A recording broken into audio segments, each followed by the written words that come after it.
ప్రస్తుతానికి అయోధ్య నుంచి మా కరెస్పాండెంట్ శిరీష్ మరిన్ని వివరాలు అందించడానికి లైవ్ లో సిద్ధంగా ఉన్నారు. శిరీష్, ఏం జరుగుతోంది? ప్రస్తుతానికి విశిష్ట అతిథులు, ప్రత్యేక ఆహ్వానితులు అంతా కూడా వచ్చారా? నిజంగా చాలా అద్భుత ఘట్టం ఆవిష్కారం కాబోతోంది మరి కాసేపట్లో.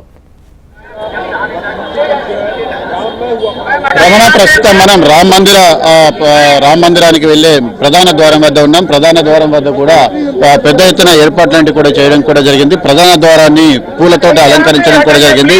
ప్రాణ ప్రతిష్ట మహోత్సవం అని చెప్పేసి కూడా ఇందులో వ్యాఖ్యానించడం, ఇందులో ప్రస్తావించడం కూడా జరిగింది. సో మొత్తం మీద కూడా ఇక్కడ పోలీసులు ఇప్పటి నుంచే రిస్ట్రిక్షన్స్ అన్నింటినీ కూడా ప్రారంభించారు. ప్రాణ ప్రతిష్ట మహోత్సవ్ మే ఆయే हर सभी भक्तों की రామ్ జన్మభూమి తీర్థ ట్రస్ట్ స్వాగత్ కర్తా హై అని చెప్పేసి కూడా ఇక్కడ ఏర్పాటు చేయడం అనేది కూడా జరిగింది.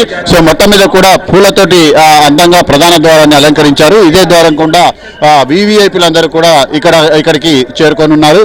దీనికి సంబంధించి పూర్తి స్థాయిలో ఏర్పాట్లన్నీ కూడా చేయడం కూడా జరిగింది. 10 గంటల లోపు వివిఐపీలందరూ కూడా ఇక్కడికి చేరుకోవాలని చెప్పేసి కూడా కోరడం కూడా జరిగింది. సో మొత్తం మీద కూడా చూసినట్లయితే అన్ని రకాల ఏర్పాట్లన్నీ కూడా రామ మందిర నిర్మాణం కోసం జరిగాయని చెప్పేసి చెప్పొచ్చు.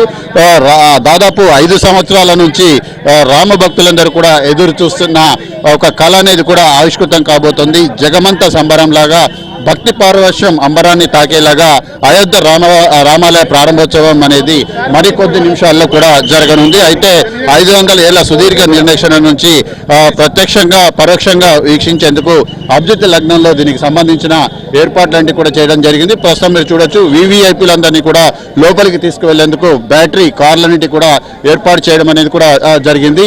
సో మొత్తం మీద కూడా ఇక్కడ ఒక పండుగ వాతావరణం అనేది కూడా నెలకొని ఉందని చెప్పేసి చెప్పొచ్చు. వివిఐపీలందరూ కూడా ఇప్పుడిప్పుడే చేరుకుంటున్నారు. ఎన్నో రోజుల నుంచి ప్రతి ఒక్క భారతీయుడు, ప్రతి ఒక్క రామభక్తుడు కూడా ఆశిస్తున్న అపురూప మందిరం అనేది కూడా ఆవిష్కృతం కాబోతుంది. మరికొద్ది గంటల్లో అయోధ్యలో రామయ్య కొలువు తీరబోతున్నాడు. మధ్యాహ్నం 12:20 నుంచి 1 గంట మధ్య ఈ సుముహూర్తంలో ప్రాణ ప్రతిష్టకు సంబంధించిన కార్యక్రమం అనేది కూడా జరగబోతోంది. సో మొత్తం కూడా అయోధ్య మందిరంతో పాటు నగరం మొత్తాన్ని కూడా సర్వాంగ సుందరంగా తీర్చిదిద్దడం కూడా జరిగింది. ప్రాణ ప్రతిష్ట చేసేందుకు మరికొద్ది గంటల్లో ప్రధాని నరేంద్ర మోడీ ఇక్కడికి చేరుకున్నారు. మొత్తం మీద కూడా అయోధ్య మొత్తం కూడా రామనామ స్వర్ణతోటి కూడా మారుమోగుతోందని చెప్పొచ్చు. ప్రపంచవ్యాప్తంగా కోట్లాది మంది భక్తులు ఈ ప్రత్యక్ష ప్రసారాన్ని వీక్షించేందుకు ఏర్పాట్లన్నీ కూడా చేయనున్నారు. దేశ విదేశాల్లోని ఆలయాల్లో కూడా ఈ సందర్భంగా ప్రత్యేకంగా పూజలన్నిటి కూడా నిర్వహించేందుకు ఏర్పాట్లన్నీ కూడా చేయబోతున్నట్లుగా కూడా తెలుస్తోంది. సో మొత్తం మీద కూడా వివిఐపీల తాకిడి అనేది కూడా ప్రారంభం కావడంతో పోలీసులు రిస్ట్రిక్షన్స్ అన్నింటి కూడా ప్రారంభించినట్లుగా కూడా ప్రస్తుతం మనకు కూడా కనపడుతోంది. అయితే ఈ రామ మందిర ప్రారంభోత్సవ కార్యక్రమాన్ని తిలకించేందుకు పెద్ద ఎత్తున భక్తులందరూ కూడా ఇక్కడికి తరలి రావడం కూడా జరిగింది. కానీ ప్రధానంగా చూసినట్లయితే కొంత వివిఐపి మూవ్మెంట్ ఏదైతే రిస్ట్రిక్షన్ దృష్ట్యా మీడియాని ఇక్కడ నుంచి కొంత దూరం పంపిస్తున్నారు.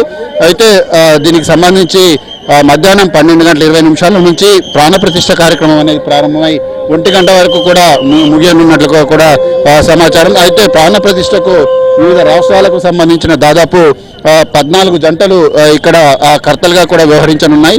ఈ కార్యక్రమంలో దేశ విదేశాల్లోని అత్యంత ప్రముఖులు, స్వామీజీలు కూడా 700 మంది పాల్గొనున్నారు. అయితే ప్రాణప్రతిష్ఠకు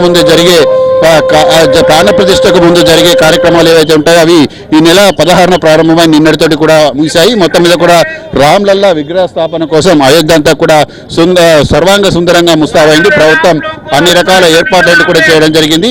అయితే బహుళంచ వ్యవస్థ కోసం పోలీసులను కూడా మోహరించడం కూడా జరిగింది. ప్రతి వీధిలోను కూడా పోలీసులను కూడా మోహరించారు. ప్రస్తుతం మీరు చూడొచ్చు, ఇక్కడ రిస్ట్రిక్షన్స్ అన్నింటి కూడా పోలీసులు క్రమక్రమంగా విధిస్తున్నారు. సో మొత్తం మీద కూడా ఆలయానికి వెళ్ళే ప్రధాన ద్వారం మొత్తం మీద రామ మందిరాన్ని రంగురంగుల పూలు, విద్యుత్ దీపాలతోటి అలంకరించడం కూడా జరిగింది. పూలతోటి సర్వాంగ సుందరంగా తీర్చిదిద్ది అయోధ్య మొత్తం కూడా ఆధ్యాత్మిక కళతోటి ఆధ్యాత్మిక శోభతో కలకలలాడే విధంగా తయారు చేయడం కూడా జరిగింది. శ్రీరాముడి చిత్రాలతో పలు దీపాలను కూడా చిత్రీకరించడం అనేది కూడా ప్రధానంగా మనం చూడొచ్చు. అయితే మొత్తం మీద కూడా మొత్తం మీద కూడా చూసినట్లయితే దీనికి సంబంధించిన స్లోగన్లు పోస్టర్లంతా కూడా నగరం అంతా కూడా దర్శనమివ్వడం కూడా జరిగింది. రామాయణంలోని పలు ఘట్టాలను కూడా తీర్చిదిద్దే విధంగా పోస్టర్లన్నింటి కూడా ఏర్పాటు చేయడం అనేది కూడా ప్రధానంగా మనం చూడొచ్చు. అయితే ఇక్కడ అయోధ్య నగరం అంతా కూడా శిరీష్ ముఖ్యంగా అయోధ్య నగరవాసులకు సంబంధించి ఏమైనా ప్రత్యేక దర్శనానికి కానీ అలాగే ప్రత్యేకంగా వాళ్ళకి లోపలికి వెళ్ళడానికి కానీ ఏర్పాట్లు ఏమైనా చేశారా?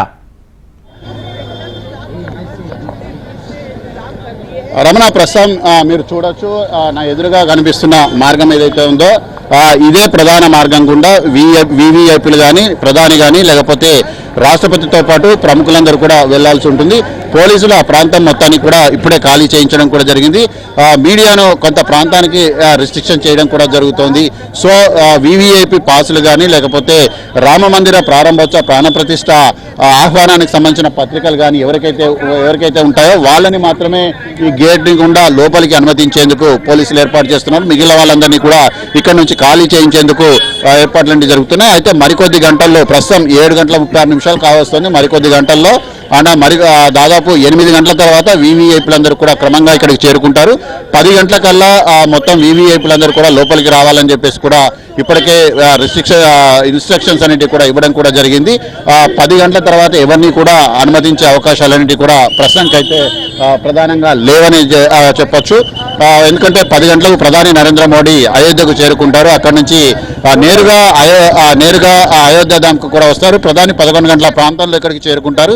ఈ లోపు దేశ విదేశాల నుంచి వచ్చే ప్రముఖులు ఆహ్వాన పత్రికలు అందిన వాళ్ళందరూ కూడా ఇక్కడికి చేరుకోవాల్సి ఉంటుంది. రమణ, ఓకే శిరీష్, ముఖ్యంగా వివిఐపీల దర్శనం వరకు ఓకే, ఇక మిగతా ఏర్పాట్ల విషయానికి వస్తే కనుక ఎటువంటి భద్రత ఏర్పాట్లు చేశారు? అటు సరయూ నదీ తీరం కావచ్చు, మొత్తం అంతా కూడా అంటే ఏ టైప్ ఆఫ్ సెక్యూరిటీ ఉంది? రమణ, ప్రధానంగా చూడాల్సి ఉంటే అయోధ్యలో ఇటు ట్రాఫిక్తో పాటుగా ఎటువంటి సెక్యూరిటీ పరమైన ఇబ్బందులు అనేది కూడా తలెత్తకుండా పోలీసులు అన్ని రకాల జాగ్రత్త చర్యలు కూడా తీసుకుంటున్నారు. అయోధ్యలో దాదాపుగా 51 ప్రాంతాల్లో 22,825 వాహనాలకు అవసరమైన పార్కింగ్ ఏర్పాట్లన్నీ కూడా చేయడం కూడా జరిగింది. డ్రోన్లతోటి కూడా గస్తీ నిర్వహించనున్నారు. మరికొద్ది సేపట్లో అయోధ్య రామ మందిర ప్రాంతాన్ని మొత్తాన్ని కూడా నో ఫ్లయింగ్ జోన్తో పాటుగా ఇక్కడ అత్యాధునిక కెమెరాలన్నింటి కూడా ఏర్పాటు చేయడం అనేది కూడా జరిగింది. ఆ సిగ్నల్స్ ను చేసే జామర్లను కూడా ఇక్కడ ప్రతిష్ఠింపజేయబోతున్నారు. సో మొత్తం మీద కూడా చూసినట్లయితే 7,000 మంది అతిథులు వస్తారని చెప్పేసి కూడా భావిస్తున్నారు. అందులో దాదాపు 506 మంది అత్యంత ప్రముఖులనేది కూడా ఉన్నారు. వివిఐపీలందరూ కూడా ఉన్నారు కాబట్టి వాళ్ళ కోసం ఏర్పాట్లన్నీ కూడా చేయడం కూడా జరుగుతోంది. అయితే ఇటు రామజన్మభూమి కోసం పోరాటం చేసిన కరసేవకులను కూడా ఈ ప్రోగ్రాంకు ఆహ్వానించడం కూడా జరిగింది. ఇందులో సినీ వ్యాపార క్రీడా ప్రముఖులను కూడా ఆహ్వానించారు. ఇప్పటికే చాలా మంది కూడా అయోధ్యకు చేరుకున్నారు. వాళ్ళు తమకు కేటాయించిన ప్రాంతాల్లో వాళ్ళు అక్కడ ఉండడం కూడా జరుగుతుంది. అయితే ప్రతి నేతలను కూడా ఆహ్వానించిన అయితే ప్రతిపక్ష నేతలు మాత్రం దీనికి హాజరు కావడం లేదని చెప్పేసి తెలుస్తుంది. చాలా మంది కూడా రామ మందిరానికి సంబంధించిన కార్యక్రమాన్ని ప్రత్యక్షంగా తిలకించాలన్న ఉద్దేశంతో పాదయాత్ర ద్వారా సైకిల్ యాత్రల ద్వారా ఇక్కడికి ప్రముఖంగా రావడం అనేది కూడా జరిగింది. మొత్తం మీద కూడా మతాలకు అతీతంగా కూడా పలువురు ఇక్కడికి రావడం అనేది కూడా ప్రధానంగా మనం చూడొచ్చు. Ramana, okay Shirish, thank you.